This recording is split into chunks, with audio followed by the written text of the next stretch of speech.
கடந்த தலைமுறையினர் எப்படி வேணா இருந்திருக்கலாம்.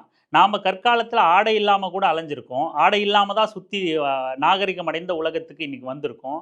அதே போல நாகரிகமற்ற அல்லது குறைந்தபட்ச நாகரிகத்தோட வாழ்ந்த நம் முன்னோர்கள், அவங்க கிட்ட எதெல்லாம் அநாகரிகமான செயல்கள் இருந்துச்சோ, அதெல்லாம் களைஞ்சு மாடர்ன் உலகத்துல இருக்கிற நாம 2025ல் இருக்கிற நாம, அடுத்த தலைமுறையைச் சேர்ந்த நாம, இந்த மாதிரியான இழிவான செயல்கள கைவிட்டு, சாதியற்ற சமத்துவ சிந்தனை கொண்ட சமுதாயத்த படைச்சு, அந்த சமுதாயத்துல சமமா வாழணும் அப்படிங்கிறது தான் நம்ம அடுத்த தலைமுறை இளைஞர்கள்ட்ட கேட்கிறோம்.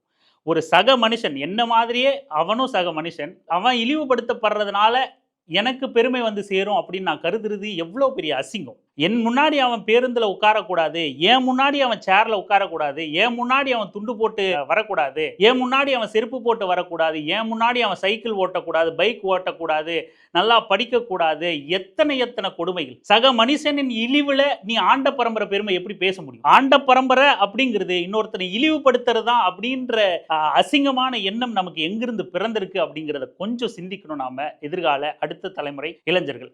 அடுத்த சக மனுஷன் இழிவுபடுத்தப்படுறதுனால அதே சக மனுஷனான இன்னொரு மனிதனான எனக்கு எந்தவித பெருமையும் வந்து சேராது அப்படிங்கிறதுல நாம உறுதியான எண்ணம் கொண்டிருந்தா அடுத்த தலைமுறை சமத்துவ தலைமுறையா சமத்துவமான சமுதாயமா நம்ம மாறலாம் அப்படிங்கிறது தான்.